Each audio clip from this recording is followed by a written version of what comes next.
Hello guys, સૌથી પહેલા ખીચડી વઘારવા માટે આપણે લીમડો અને મરચાં, લસણ અને મરચાં, સિંગદાણા, વટાણા, પછી કોથમીર, ડુંગળી, બટેકા અને બટર.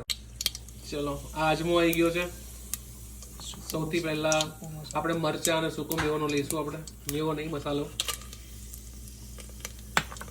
એના પછી લસણ નાખવામાં આવશે અંદર.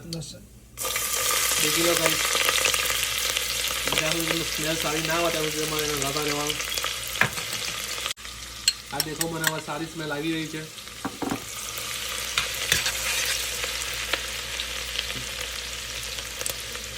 આટલું પિંક થાય ત્યાં સુધી તમારે અંદર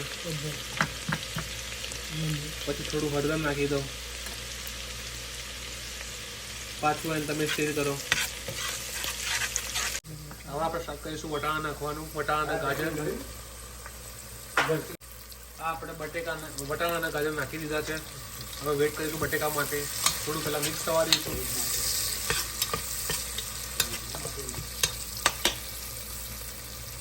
હવે ટાઈમ થઈ ગયો છે બટેકા નાખવાનું.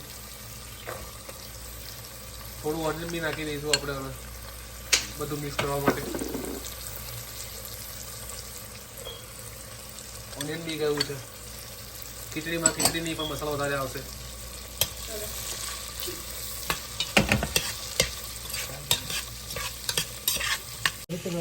ચલો હવે ખીચડીમાં આપણે નાખીશું મસાલો, ધાણા જીરું, મરચું અને થોડી ઘણી હળદર. ધાણા જીરું અને મરચાંની પેસ્ટ છે. સરસ અને પાણીમાં આપણે વઘારી દીધી છે. અને આપણે નાખીશું મસાલામાં.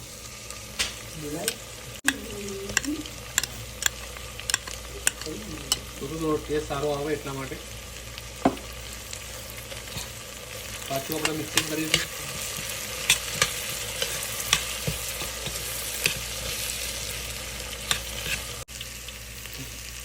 મીઠું સ્વાદ અનુસાર.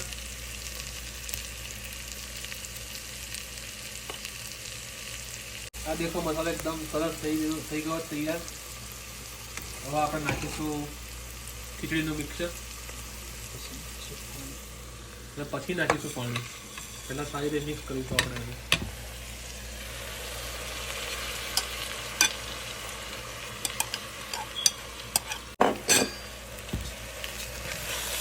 પહેલાં મિક્સ કરવામાં આવશે, પછી પાણી નાખીશું.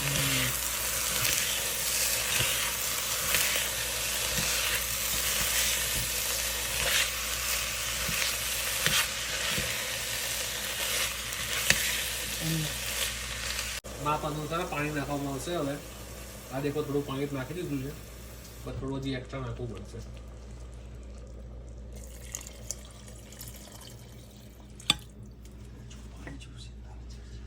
હજી થોડું પાણી જોઈશે આપણે to make a nice delicious ખીચડી.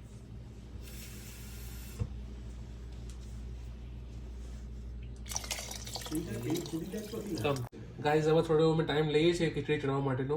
હવે પહેલાં અમે કોથમીર અને બટર નાખીને 5 મિનિટ સુધી ઢાંકણું બંધ કરીને 5 મિનિટ સુધી ઢાંકણું બંધ કરીને પછી ખીચડીને અમે ચડાવીશું. 2 સીટી મારીને ખીચડી રેડી. ખીચડીમાં ખીચડી કરતાં વધારે 50% તો ખાલી વેજીટેબલ્સ છે. હેલ્ધી ખીચડી છે.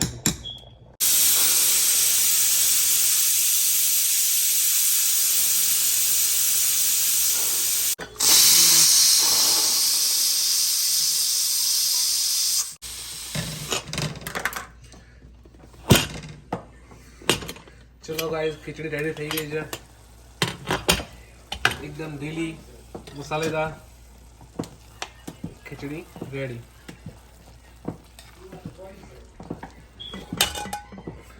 પ્લેટમાં કાઢીને સારી રીતે છાશની જોડે કાં તો દહીંની જોડે ખાવાનું આવશે. અને